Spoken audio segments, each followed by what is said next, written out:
Hello dear students, आज इस video में हम लोग डिस्कस करने वाले हैं क्लास 12 फिज़िक्स का चैप्टर नंबर 3 गॉस की प्रमेय।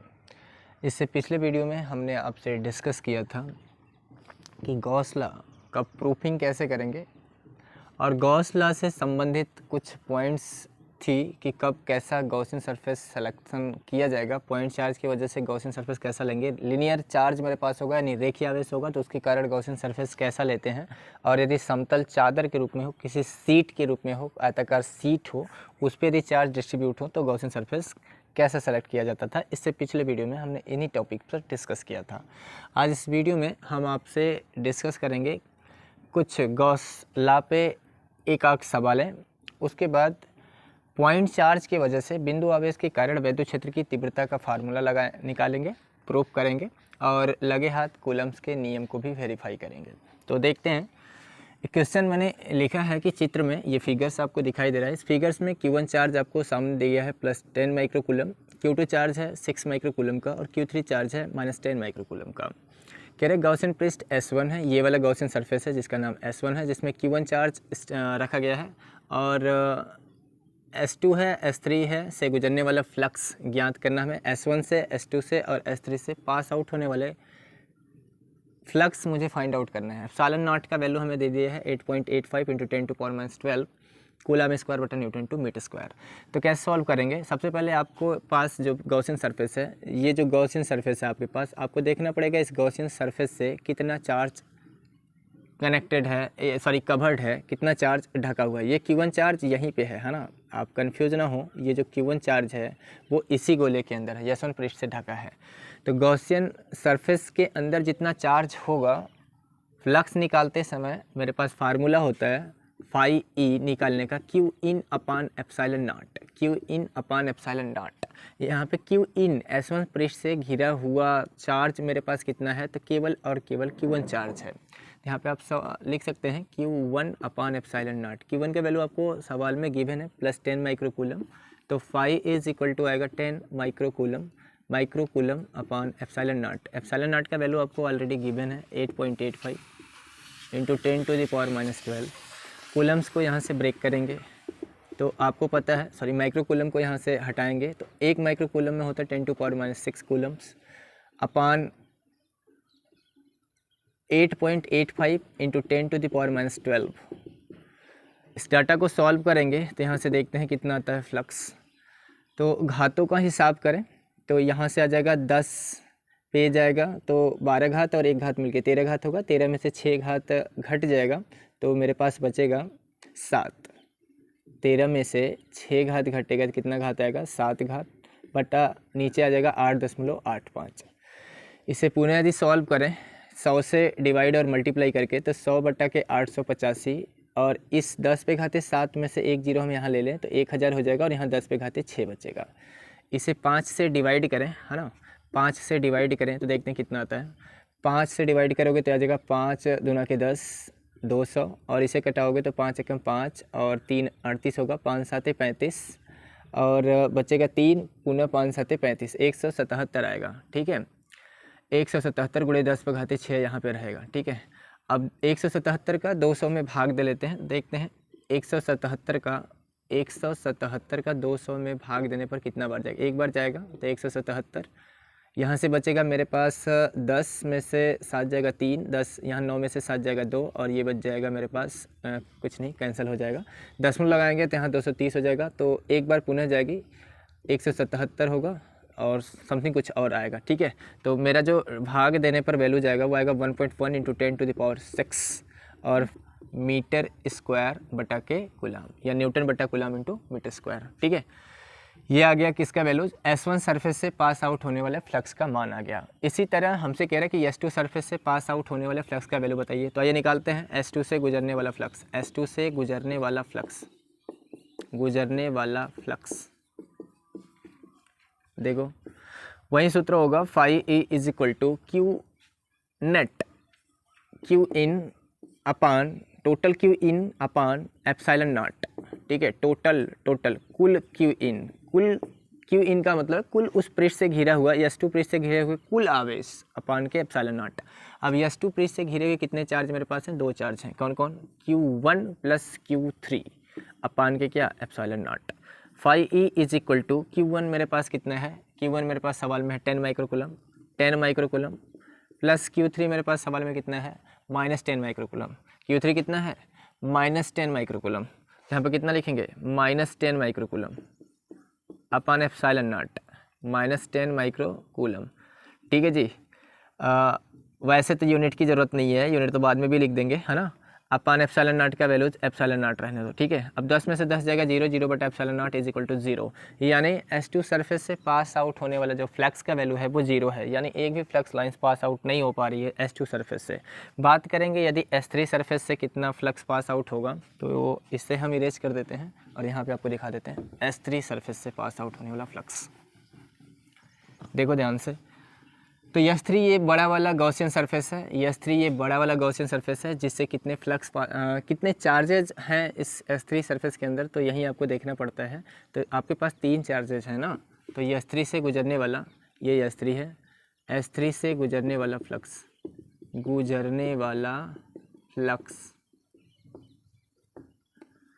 कौन कौन आएगा, तो S3 से गुजरने वाला जो फ्लक्स आएगा वो आएगा phi E is equal to total यानी कुल Q in upon epsilon naught. Total Q in कितना आएगा, Q1 plus Q2 plus Q3 upon epsilon naught. बात समझ पा रहे हो, देखो ध्यान से, इस S3 सरफेस में कितने चार्ज हैं, S3 के अंदर ये Q1 है, Q2 भी है, Q3 भी है, तो इसके अंदर, क्योंकि गॉस लॉ में आपने देखा था कि जो गॉसियन सरफेस हम सेलेक्ट करते थे उसके अंदर नेट चार्ज देखते थे कि उसके अंदर कितना चार्ज है। तो ये जो Q1 है वो भी तो S1 के अंदर S3 के अंदर है, Q2 भी S3 के ही अंदर है और Q2 भी S3 के ही अंदर है, इसलिए टोटल चार्ज हम लेंगे Q1 plus Q2 plus Q3 upon epsilon not. तो फाई इज इक्वल टू आ जाएगा, Q1 का वैल्यू मेरे पास है 10 माइक्रोकूलम और Q2 का मान है मेरे पास +6 माइक्रोकूलम्स और Q3 का मान है मेरे पास -10 माइक्रोकूलम। ठीक है, -10 माइक्रोकूलम, ये सब माइक्रोकूलम में लिख देता मैं, 10 माइक्रोकूलम +6 माइक्रोकूलम -10 माइक्रोकूलम अपान नीचे जो वैल्यूज़ है मेरे पास एप्सिलॉन नॉट का वो 8.85 × 10⁻12 है ना। ये -10 + 10 कैंसल आउट होगा, तो फाई मेरे पास आएगा 6 माइक्रोकूलम, जिसे कन्वर्ट करेंगे तो 6 × 10⁻6 आएगा अपान 8.85 × 10⁻12 -12 को ऊपर लेके जाएंगे तो +12 हो जाएगा और 12 में से 6 सब्सट्रैक्ट होगा तो ये आ जाएगा 6 × 10⁻6 अपान नीचे आ जाएगा 8.85। पुनः हम इसमें से एक काम करते हैं कि 100 से मल्टीप्लाई करते हैं, तो 600 अपान 885 गुणे 10 पे घाते हो जाएगा 6। इसे हम पुनः 5 से डिवाइड करेंगे तो फाई ई मेरे पास कितना आएगा, 5 से डिवाइड करेंगे तो 12×5 = 60 होता है, 120 अपान 5 × 5 और 5 × 7 = 35 और पुनः 3 बचेगा तो 5 × 7 = 35 गुणे 10⁻6 120/177। अब 177 की भाग दे लेते हैं 120 में, है ना। तो ऐसा करते हैं, एक 0 ले लेते हैं पहले यहाँ 6 घात से, तो यहाँ 5 घात बचेगा क्योंकि 120 में 177 की भाग नहीं जाएगी ना, तो ये 1200 हो गया। कितना हो गया, 1200। अब 1200 में 177 को यदि राउंड अप वैल्यू माने तो हम इसे 170 के आसपास यदि समझें या फिर 180 मान सकते हैं, है ना। 180, तो 180 का मतलब 18 का हम टेबल यदि पढ़ें तो हमें चाहेगा कितना, 120, है ना। 120 चाहेगा, 18 × 5 = 90 होगा, 18 × 6 = 108 होगा, 18 × 6 = 108, 18 × 9 = 126, 18 × 9 = 126, 1260 हो जाएगा। तो 18 6 का, है ना, 6 का लेके जाते हैं 6 बार में, तो 6 × 7 = 42 हो जाएगा, 2 यानी 4 आएगा, 6 × 7 = 42, 4 × 46 को 6 4 आएगा, 6 × 6 = 4 10 हो जाएगा ना। यदि हम 7 बार लेके जाते हैं, यहाँ पे हम लिख रहे हैं 1062, एक बार ट्राई करते हैं कि 7 बार में देखते हैं ज़्यादा है कि कम है, तो 7 × 7 = 49 हो जाएगा, 7 × 7 = 49 और 4 49 में 4 ऐड करेंगे तो 53 आ जाएगा, 5 बचेगा, 7 × 7 = 13, ज़्यादा हो जाएगा ना।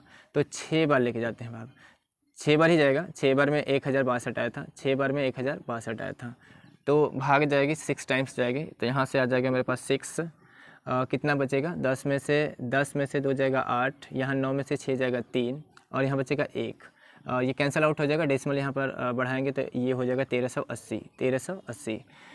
7 टाइम्स देखते हैं, 7 टाइम्स देखते हैं, 7 × 7 = 49 को 9 होगा, 4 आएगा, 7 × 7 = 49 और 4 ऐड करेंगे तो 53 हो जाएगा, 5 बचेगा, 7 × 7 = 5, 7 × 5 = 12, 7 × 5 = 12, यानी 6.7 आएगा। 6.7 इंटू 10⁵, 6.7 इंटू 10⁵ मात्रक क्या आ जाएगा, मात्रक वहीं जो अभी लिखे थे पिछले वीडियोज़ में, हाँ सॉरी पिछले वीडियोज़ में क्या अभी तो लिखा था क्या, न्यूटन मीटर स्क्वायर बटा के कूलम, न्यूटन मीटर स्क्वायर बटा के कूलम। फाई का मान आ गया 6.7 इंटू 10⁵ न्यूटन मीटर स्क्वायर बटा कूलम। तो ये था गॉस लॉ से संबंधित एक क्वेश्चन, जिसमें हमने आपको बताया कि गॉस लॉ के सवाल को कैसे सॉल्व करेंगे। उसके लिए आपको जो भी गॉसियन सरफेस दिया गया उस गॉसियन सरफेस में सिलेक्शन के दौरान सबसे पहले आपको ये सेलेक्ट करना है कि उसमें कौन सा जो गॉसियन सरफेस है उसमें कितने चार्ज स्टोर किए गए हैं ना, उन नेट चार्ज को लेना है उस सरफेस के अंदर, फिर ε0 से डिवाइड करने हैं, जो भी वैल्यूज़ आएगा वो आपका गॉसियन सरफेस का से पास आउट होने वाले फ्लक्स का वैल्यूज़ आ जाएगा। ठीक है, आगे देखते हैं। इसमें एक छोटी सी सिद्धि करते हैं हम आपको।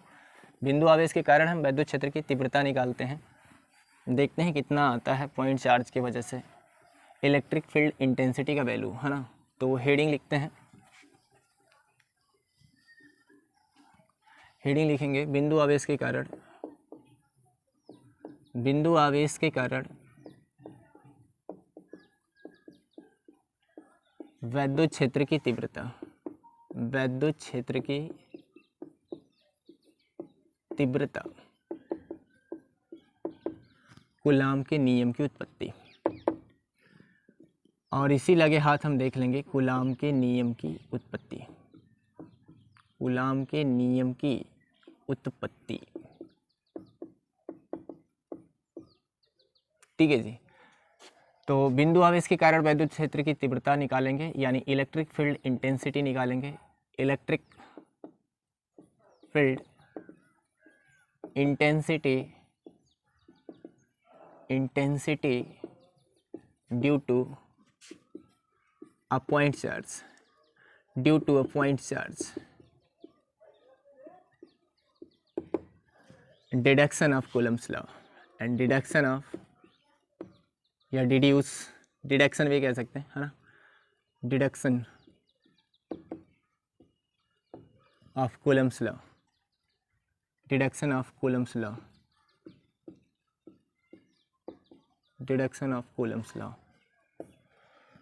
ठीक है, तो पॉइंट चार्ज की वजह से हमें पता करना है कितना इलेक्ट्रिक फील्ड आएगा। उसके लिए हम क्या करेंगे, कल हमने जैसा कि आपको बताया था कि बिंदु आवेश के कारण आपको वैद्युत क्षेत्र निकालना है, तो सबसे पहले फर्स्ट ऑफ ऑल आपको ये पता होना चाहिए कि जो मेरे पास चार्ज है वो पॉइंट चार्ज है, और इस पॉइंट चार्ज के वजह से, इस पॉइंट चार्ज की वजह से जो गॉसियन सरफेस का सिलेक्शन किया जाएगा वो कैसा लिया जाएगा, क्या गॉसियन सरफेस गोलाकार लिया जाएगा, या फिर गॉसियन सरफेस बेलनाकार लिया जाएगा, या फिर गॉसियन सरफेस घनक के आकार का लिया जाएगा। तो मैंने बताया था कि यदि आपके पास पॉइंट चार्ज हो तो उसके वजह से हम जो गॉसियन सरफेस का सिलेक्शन करते हैं वो गोलाकार लेते हैं। तो यहाँ पे सबसे पहले मैं पॉइंट चार्ज प्लस क्यू ले लेता हूँ। एक प्लस क्यू चार्ज है जिसे हमने ओ पॉइंट्स पे रखा है, और इस पॉइंट चार्ज की वजह से, इस पॉइंट चार्ज की वजह से हम क्या करेंगे, एक गॉसियन सरफेस सेलेक्ट करेंगे, एक गॉसियन सरफेस। और आपको पता है कि चार्ज मेरा पॉइंट चार्ज है, तो उसके वजह से जो गॉसियन सरफेस आने वाला है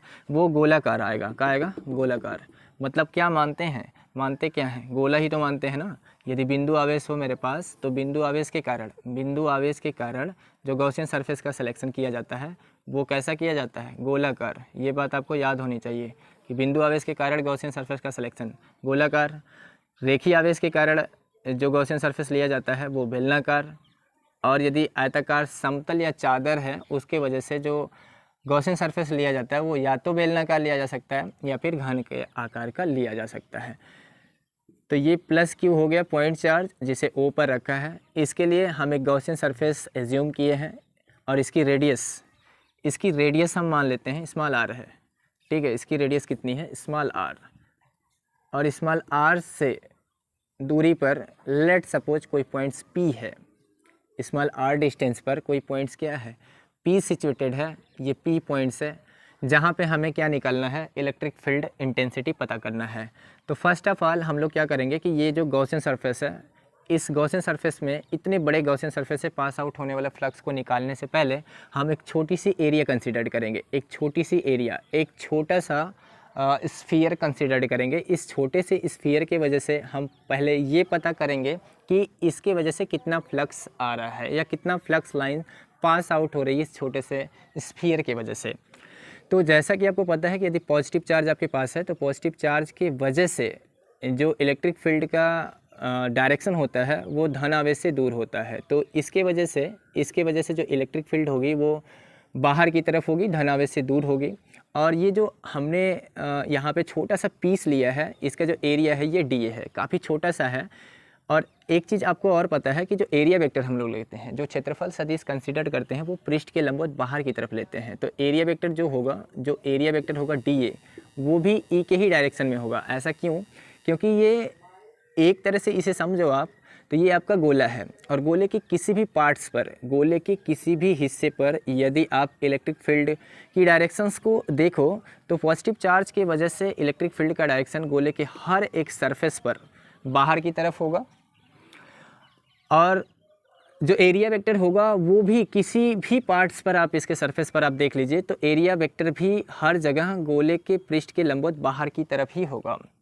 ठीक है, इसी वजह से हमने एक छोटा सा पीस यहाँ पे कंसीडर किया है। हम इस छोटे से पीस की वजह से यदि फ्लक्स पास आउट कर पाएंगे कि कितना फ्लक्स लाइन्स पे निकल रही है या कितना फ्लक्स है इसके वजह से, तो हम पूरे एरिया की वजह से जब हमें पता करना पड़ेगा कि पूरे भाग से कितना इलेक्ट्रिक फील्ड इंटेंसिटी आने वाला है, तो उसके लिए हम टोटल पार्ट का इंटीग्रेशन कर देंगे, है ना। तो आसानी से मुझे पता चल जाएगा कि इलेक्ट्रिक फील्ड इंटेंसिटी कितना आएगा ड्यू टू पॉइंट चार्ज की वजह से।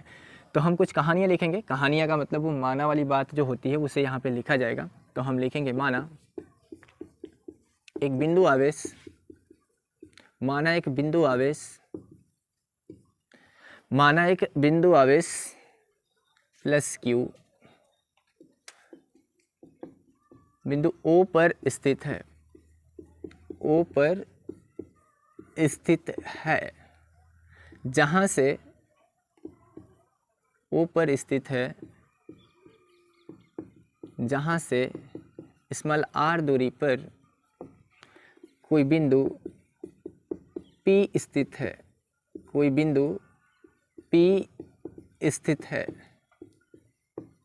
जहाँ हमें वैद्युत क्षेत्र ज्ञात करना है, जहाँ हमें वैद्युत क्षेत्र ज्ञात करना है, जहाँ हमें वैद्युत क्षेत्र ज्ञात करना है।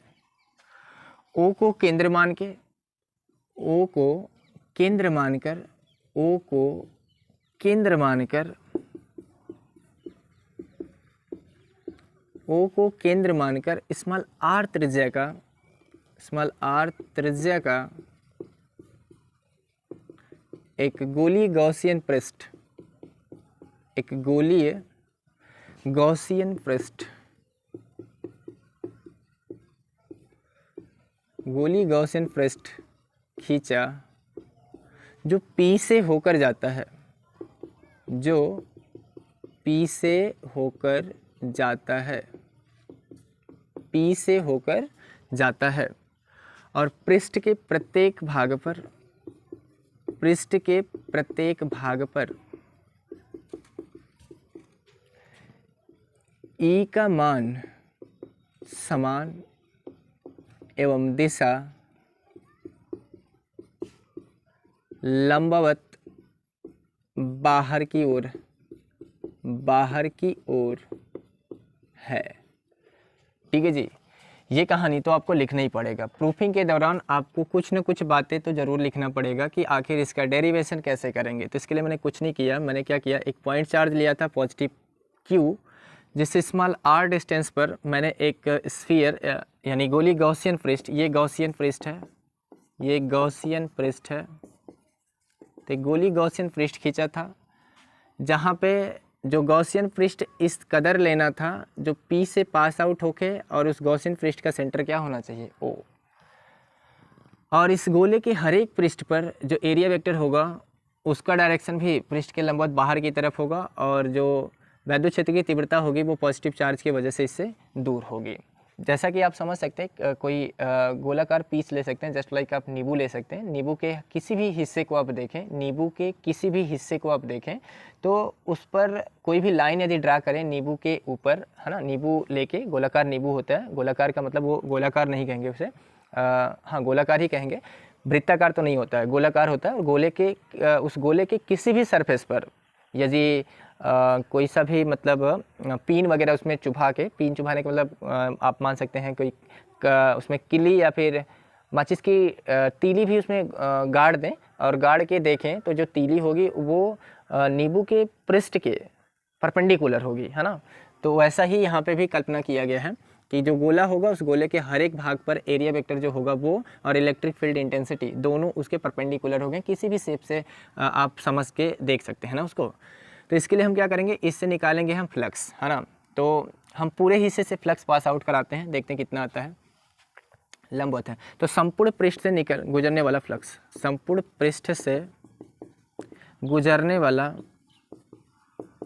फ्लक्स कितना आएगा, टोटल फ्लक्स निकालते हैं phi is equal to total integration. ये गोल यहाँ पे समाकलन के चिन्ह के स्थान पे मैं ऐसा गोलाकार चिन्ह बना रहा हूँ। इसका मतलब है कि जो आकृति ली गई है वो बंद है, जो आकृति ली गई है वो कैसी है, बंद आकृति है, उसका इंटीग्रेशन किया जा रहा है E dot D A, E dot D A.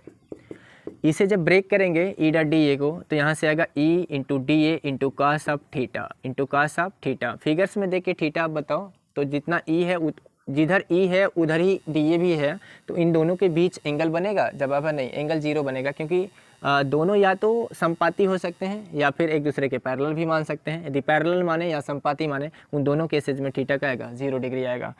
और ई पृष्ठ के हर एक हिस्से पर इक्वल होगा, इस वजह से ई को हम यहाँ से बाहर निकालेंगे। कास 0 का मान 1 होता है, बचेगा इंटीग्रेशन में केवल और केवल डी ए। तो मेरे पास क्या आएगा, फाई इज इक्वल टू आ जाएगा मेरे पास टोटल ई बाहर आ जाएगा, मेरा ई बाहर आएगा, लीनियर इंटीग्रेशन, है ना, रेखी समाकलन आएगा डी ए और कास 0 का मान 1 होगा। अब हम आपसे पुनः पूछ बैठेंगे कि जो डी ए होगा, ये छोटा सा पीस डी ए, ऐसा और भी डी ए, इन सारे डी ए छोटे छोटे पीसेज की वजह से हम जो फ्लक्स पास आउट कराएंगे निकालेंगे, आपसे पूछेंगे कि टोटल पृष्ठ का एरिया, जो पृष्ठीय एरिया होगा जब उसे ऐड करेंगे तो क्या आएगा, तो आप कहेंगे सर ये गोले का पृष्ठीय क्षेत्रफल आ जाएगा। और गोले का जो टोटल पृष्ठीय क्षेत्रफल होता है वो होता है 4 पाई आर स्क्वायर। तो डी ए के स्थान पे क्या रखेंगे, 4 pi R square, 4 pi R square. तो यहाँ से phi E is equal to आ गया E into 4 pi R square. अब आपको पता है कि आपको इलेक्ट्रिक फील्ड इंटेंसिटी निकालना है, तो फाई बराबर क्या होता है, क्यू बटा एप्सिलॉन 0, क्यू बटा एप्सिलॉन 0 या एप्सिलॉन नॉट, है ना, इज इक्वल टू फाई के स्थान पर रखेंगे Q upon epsilon 0 is equal to E into 4 pi R square, 4 pi R square. यहाँ से हमें ई निकालना है, तो ई इज इक्वल टू हो जाएगा, ई इज इक्वल टू ये 4 पाई एप्सिलॉन 0 इधर भेजेंगे तो आ जाएगा 1/4 pi epsilon naught, 1/4 pi epsilon naught Q by R square, Q by R square. ये किसके बराबर आ जाएगा, ई बराबर। तो यही क्या आ गया, बिंदु आवेश के कारण विद्युत क्षेत्र की तीव्रता का सूत्र। ये जो फार्मूला है ये है due to point charge, electric field due to point charge, E is equal to 1/4 pi epsilon 0 Q by R square. इसका वैल्यू आपको पता है 9 × 10⁻9 होता है, क्यू का मान सवाल में देगा, रेडियस है पॉइंट चार्ज के सेंटर से कितनी दूरी पर निकालना है। ठीक है, आई होप कि आपको इसका डेरिवेशन अच्छे से समझ में आया होगा। यदि आपको प्रॉब्लम होती है किसी भी चीज़ में, किसी भी बात में, कोई कंसेप्ट नहीं समझ में आता है, कोई बात नहीं समझ में आती, तो आप मुझे कमेंट बॉक्स में मेंशन करें, बताएं कि नहीं कोई समस्या है, तो मैं ज़रूर उसको सोल्यूशन प्रोवाइड कराऊंगा। अच्छा, इसी के आगे हम एक चीज़ और देखते हैं। तो ये था formula is equal to 1/4 pi epsilon 0 Q by R square. तो इसी में हमें कूलम के नियम की उत्पत्ति भी देखना है, यानी यदि हम गॉस लॉ की सहायता से कूलम्स लॉ का प्रूफ देखें, यानी इनके नियम को उत्पन्न करें, तो कैसे करेंगे, उसके लिए इन चीज़ों को मैं मिटा देता हूं और यहीं पे डेरिवेशन करता कूलम्स लॉ का with the help of Gauss law, है ना। तो देखो,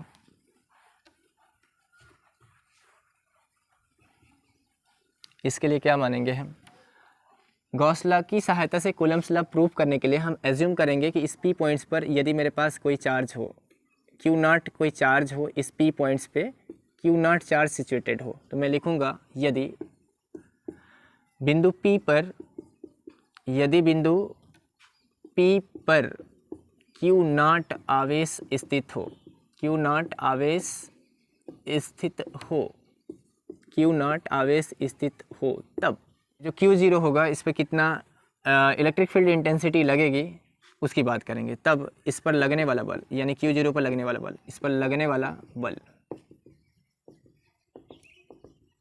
फार्मूला होगा F is equal to Q naught into ई।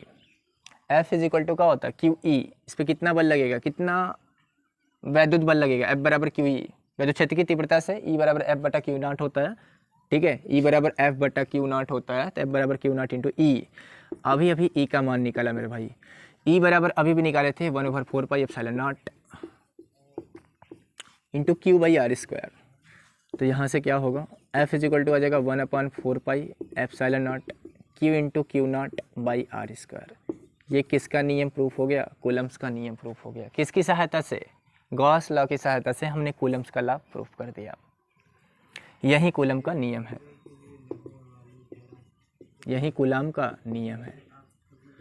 थोड़ा सोचो, यदि क्या होता कि कूलम्स का लॉ या कूलम का नियम में 1/r² नहीं होता, यानी कूलम का नियम व्युत्क्रम वर्ग नियम का पालन यदि नहीं करता तो क्या होता, क्या गॉस लॉ वैलिड होता या इनवैलिड होता। तो गॉस का नियम हम phi is equal to Q in upon epsilon naught आप पढ़ते हो।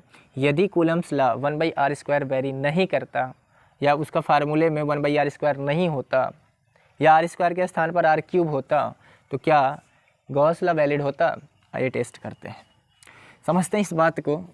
थीटा डी ए, इसे ब्रेक करेंगे तो हम ये मान के चलते हैं ई और डी ए एक ही डायरेक्शन में, तो ई डी ए का सब थीटा आता और कास थीटा 0 डिग्री आता। इसे ब्रेक करते हैं तो ई यूनिफॉर्म मानते हैं, गोले के केस में यूनिफॉर्म मानते हैं, यहाँ से आता डी और कास 0 का मान 1 आता।